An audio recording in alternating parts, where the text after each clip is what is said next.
Hey, what's up, you guys? BDL44 coming at you with another video. All right, so we don't have a Laker game today, but I did want to give you a Laker talk video because I'm listening to everybody talking about the Lakers and they're talking about different things, and so I figured it would be the right thing to do to just give you guys a little bit of what I'm hearing.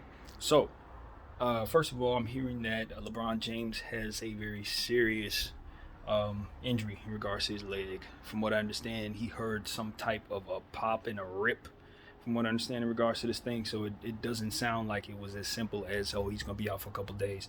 Nah. This might be one of the things where he's going to pretend like it's not as serious as it is, maybe try to come back when he shouldn't, and then further make it worse.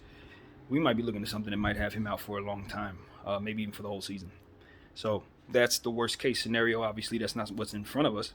What's in front of us is we're expecting him to come back in 3 weeks, but nah, I don't trust what I'm hearing. What I'm hearing is scary. So I'm prepared for the worst because that's smart of me. And what I think we all should do in regards to the Lakers is continue to use our voice to encourage Genie to blow this thing completely sky high. We do not want to build around someone who's 38 years old and somebody who has the injury issues that Anthony Davis has. I'm sorry. There's no other way to put it. We need to blow this thing up. I was listening to Alan Siwa when he was saying, he doesn't want to put too much expectations on these guys. You know what I mean? We're asking too much of Anthony Davis. We're asking too much of LeBron James. I do think that because of the dynamic of how the roster's set up, yes, we are in fact asking them to do more than we should ask them to do. But in regards to my expectations and what I should expect of the players that we're paying that amount, no, it should not be lowered. No, my expectations should be that of a championship because we have LeBron James and Anthony Davis, that is supposed to equal a championship. Now, I know, and you know, that is not how that goes, but that's what Jeannie's paying for.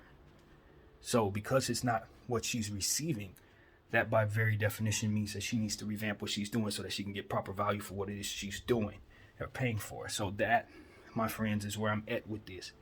This is about making the team better, not necessarily about making people feel better. They'll feel better when they're winning.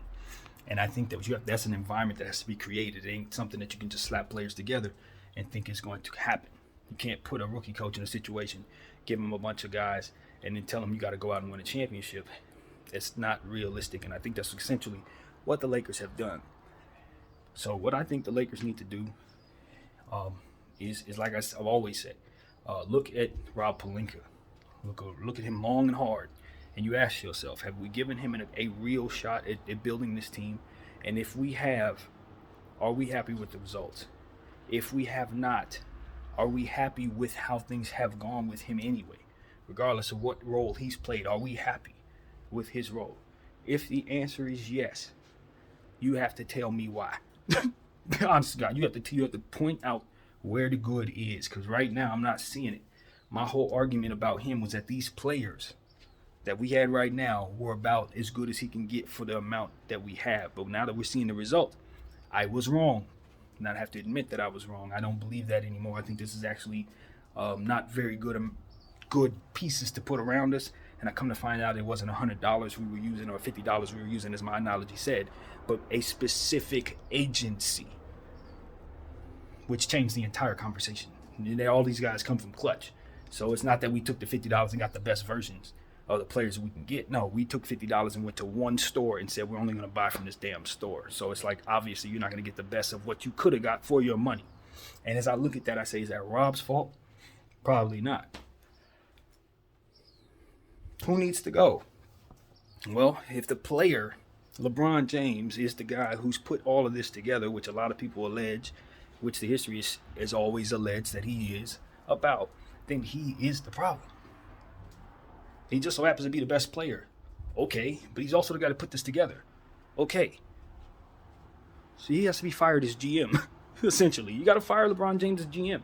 And I don't know how you go about doing that since he's not actually GM, but he needs to not be making these moves anymore, period. And if he's not happy about that, I don't care. As a fan, I cannot afford to be concerned with that, is what I'm trying to say. So it's like, nah, that's not my concern. My concern is I need my team to have a future.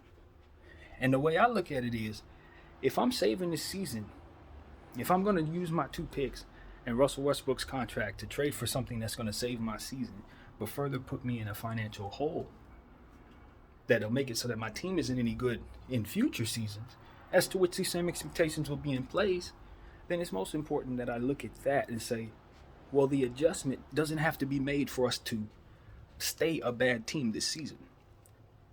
There's no adjustment. We're already 2-10, 3-10.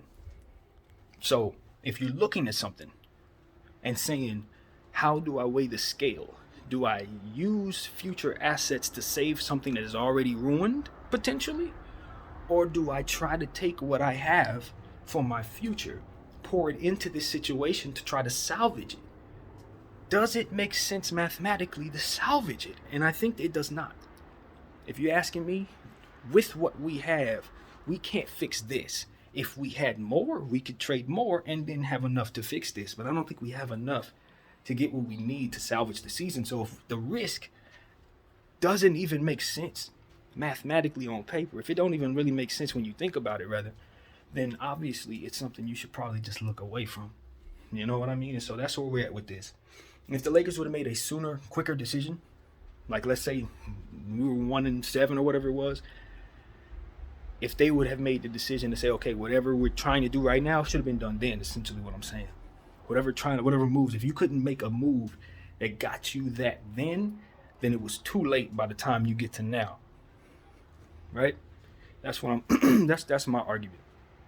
So I'm not going to be adjusting out of this situation to potentially ruin the future and still potentially come up short here. You know what I mean? No. Now, if this is the beginning of the season and we haven't yet seen it go to the left, then it's like, okay, well, let's save what has yet to go wrong. But now we're already here. We're mid-November and we're 7 games below 500. And while if it was only us against ourselves, and this is we're the only team that has to really do this, it's fine. Okay, we got 82 times to do this. But no, that's not what it is. You're looking at a field that's also working against 82 game schedule, who also will need to manage other teams as they look around at the field. So the field itself needs to be taken into account. It's not just us in control of our destiny and improving against ourselves and then we beat everybody that way. No, we have to do certain things to get better and we don't have enough. So when you look at that and say, okay, all of that is the case, Lakers, what can you do? What can you do? Well, as we've already said, the most important thing to do is to look at who put this crap together, because obviously anything that you do is going to be done by them. Simple and plain. You have to make sure that the people that are moving the pieces around should still be doing so. And so I don't really want Jeannie to do anything, make any trades. I want her to understand the whole purpose of this can get worse. That's what I want her to most understand. It's like, nah, going all in for this could still make it a lot worse. Going all in can still make it a lot worse. And while LeBron James is always going to see the benefit in doing that for him, Anthony Davis too, because they got a shorter amount of a window of time to consider. We have a future to consider. We have decades ahead of seasons as fans that we're going to have to watch, just like we're watching this one. And we're going to want things, real things, just like we want right now. I hear people talking about, Miles Turner. The Clippers are going to take Miles Turner from the Lakers. They're trying to upend the Lakers. Not this time. I'm going to tell you guys the God's honest truth. Not this time. No. This is not a CP3. This is not any of them other things. The reason why I say that is because when I look at Miles Turner's piece, he's a center. When I look at the Clippers and what I've been tasking them to do is get themselves a center. They only have one. And if it's a Zubac, who doesn't stretch the floor. And while they don't necessarily have the cap space themselves to be bringing in Miles Turner, they also have some players that are eating up their cap that they can very easily let go of and not feel nothing. A guy like Reggie Jackson, with respect, they can get him out of there, and that's a plus for them in regards to their cap. Marcus Morris, they can get him off the cap and feel good about that, especially if you're bringing in a player like that. So it's like, okay, I think that's probably the move for them. They're probably going to try to package some of their contracts, send it to the Pacers. I don't know how the heck they're going to incentivize the Pacers to do that without some draft capital, for which I don't think they have. But maybe you throw in Coffee, or maybe you throw in Terrence Mann or something like that to incentivize the situation. I wouldn't necessarily do that Maybe they're trading Zubats, which I wouldn't necessarily do either. It defeats the purpose. But these are the type of things that they have the option to do. Maybe they bring in more than one big from the Pacers if they send Zubats over there, which makes all the sense in the world since the Pacers have so many bigs. So these are things that they can do. You know what I mean? And it makes sense for them to do independent of the damn Lakers. We have nothing to do with what they need to do in regards to getting themselves a center.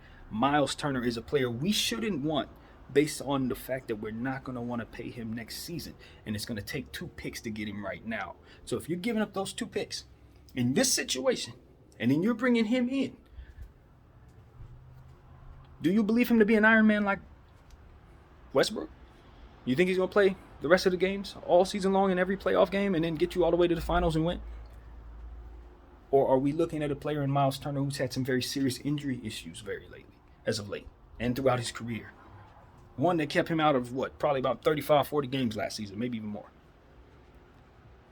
Are we trading for him at this level, thinking he's going to keep doing this, or are we trading for him understanding that he's another injury big man that we're going to have to manage?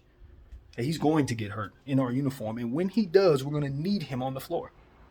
Just like Anthony Davis. Just like LeBron James. And this time, you're not going to have 2 picks. At least with this Russell Westbrook situation, you have Russell Westbrook and you have 2 picks. Russell Westbrook being the Iron Man, as we've already said. Turner being not. Look who's on the floor for us right now. It's Russell. He's available. The other guys are here and there, here and there, here and there. This is exactly what you're going to be asking for with Miles Turner. So I understand this. I know he's going to want $20 million next year. I know the Lakers ain't going to want to pay him that. And I know we're going to be giving away 2 picks that could be worth way more than that in doing so. That's not something to want. The media have told you to want Miles Turner to fix the problem, because obviously you have a problem shooting the ball in with your center position. But it's not the answer. It's just an answer for your problem. It's not the best answer, because now you're going to have more problems with your cap and your picks. And why the hell do we want that? That's the problem that put us in this position in the first place, not having cap space and picks. So if you're going to try to fix that problem by ruining more of what needs to be ruined in order for this to be the problem it is, what exactly are you doing for yourself? Nothing at all. So what are the Clippers actually taking away from us? Nothing. Just like I said, the Cleveland Cavaliers didn't take anything away from the Knicks when they took Donovan Mitchell. That was a want they shouldn't have wanted. They should not have wanted that. They got saved. They're saving them, in fact. So I don't know if the Clippers are saving us, because at the end of the day, we're horrible. And the Knicks are a very good team with all their picks in that situation. But I don't think the Lakers stand to benefit very much from the risk that is bringing in an injury-prone player that they don't plan on re-signing and giving up 2 picks to do so. That is stupid when you're 7 games below 500 and don't have any more picks after that. And the players you're building around are already injury-prone. These are things that are common damned sense. All of it's common sense. You have to be that smart to understand all this stuff I just said. I would have been able to explain this to you at 10 years old, because all of this is very easy to see. Clearly. If you have a video game console, you know all of this. So, what I can say to you is this. Miles Turner is a hell of a player. And if we could get him at a very decent price, and you can guarantee me he's going to play for the rest of the year, then I would be happy to trade Russell Westbrook's contract for him without any questions asked. But if you think I'm going to be giving you 2 picks for Miles Turner, you don't follow this channel. You don't follow this channel very clearly. I'm not about that at all. Not at all. I ain't giving him no picks for him. That never happened. So, yeah. No. Clippers, go get you a center. Miles Turner seems like a decent one to get. I think getting him, if you can get some contracts off of your books that you can afford to let go of and replace that salary with his, is an addition that could possibly win you a championship, especially if you do not let go of Zubac. I think you should do that. I think you should do it now. And I don't think you should be thinking about me or anybody else in regards to doing that, because that is an independent to you that would officially make you the contender that ultimately everybody thinks you are right now. You get Miles Turner, you'll be that. I'm just telling the truth. So that's what I got to say, man. No feelings. No feelings. Facts over feelings. We are trying to give ourselves a future so that seasons like this don't keep occurring. Because if we keep doing the things the way Genie's doing it, that's exactly what's going to happen. We're going to have more seasons like this, and we're going to have less to give to make it better, if indeed it does need to be undone. And think about this. If Genie lets this regime make another bad move, There's no guarantee we'll be able to undo it. Essentially what I'm saying. There's no guarantee. And that's what happened with the Deng contract and the Mozgov contract. She allowed for her brother to leave her with a big fat dump on her plate as a big FU on the way out. I don't know that LeBron James and Rob Pelinka will do that, but I'm not going to allow them an opportunity to. I'll tell you that. I'm going to learn from that. So that's going to be how I move. I'm telling you, I ain't wait. I think Jeannie's in the position where she thinks that she looks better for catering to Bron in this process. I can't tell you whose eyes is watching and what they think, but I can tell you what mine are watching. I don't think that. I don't think that. I don't think you look better for catering your entire situation around LeBron James and watching it fail because of it. I don't. No. That doesn't make you look like someone who's catering to the stars. That makes you look like someone who doesn't know what to do with the stars. That's exactly what that looks like. So don't let them fool you into thinking you doing right by LeBron James. You're not. He's in a losing situation. You're not. Same thing with Russell, same with AD. None of those guys are better for being on your team right now because they're stuck together, literally, for that reason. Because you can't possibly think that you're going to be able to get the right talent around them if you slap them together. So that's what we've learned, that's what we know, and now we have to undo it. We just need to make sure the people who are undoing it are the people we want moving our pieces from here on out. That's all I'm saying. And of course, remove the run bys and everybody else who's been giving you advice from the equation. Please get these people out of here. You know, I gotta say, I've never seen anything work out that Kurt Rambis has touched. Never. Not since he left Showtime. He went to Minnesota. He was the president over there. Everything crashed and burned. It was horrible. He came over here with the Dennis Rodman thing. You guys know how I feel about that. I'm still pissed about that. It's almost 30 years later. I'm still pissed about that. He literally kept Dennis Rodman, one of the best rebounders in the history of the sport, from being a part of a dynasty again because he didn't want to put up with his very unique ways.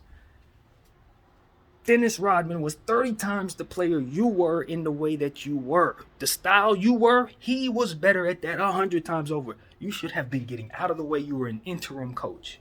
An interim coach. We didn't even want you coaching the team. Why were you the determining factor of whether or not he was on the team? Since that day, that very day, I ain't like Kurt Rambis. And I don't want him here now. And I'm putting my name out there, letting you know, BDF 44 is telling you, Kurt Rambis be making stuff fail, man. Okay? Let's just put it out there. We're speaking freely. Bad results. And I still got a bad taste in my mouth about that Dennis Rodman situation because I was able to watch Dennis play in a Laker uniform before that, probably about a week or two before that, Lakers versus Denver Nuggets, where Nick Van Exel dropped like 50 points on us or something. I was at that game. We still got the win, though. Dennis Rodman pulled down a bunch of boards. It was a sight to see in real life. He played well for us, for those who don't know.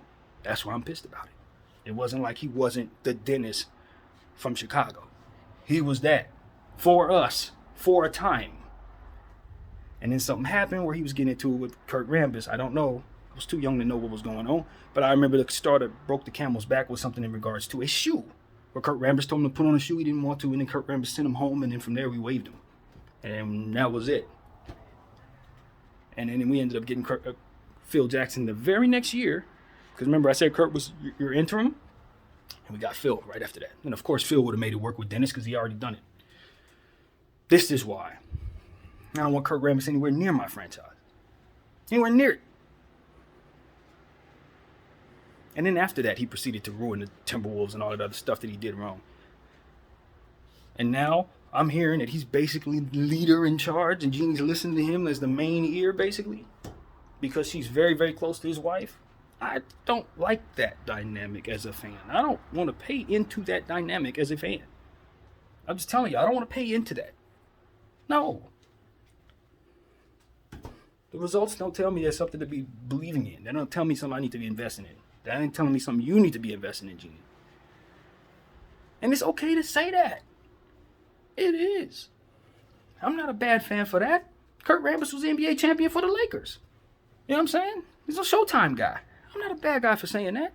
I still can compartmentalize certain things. I wasn't a fan of Magic Johnson as a coach. I wasn't a great fan of him as a president. I wasn't a fan of Luke Walton as a coach. These are all NBA champions with the Lakers. Byron Scott as a coach. I couldn't wait to see us fire Byron Scott. I barely even remember he was a coach. I pushed that era out of my mind so far. Out of my mind. Still NBA champion with the Lakers. I can always compartmentalize the good things that people do for us.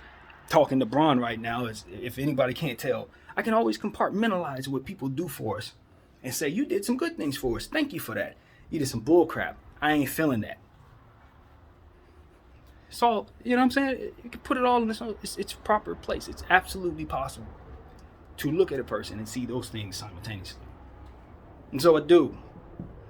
In regards to Kurt Rambis, please, thank you for your help. In regards to your championships, please stop making decisions behind the scene for our team that gives us the results that end up with the results that often come when you do that.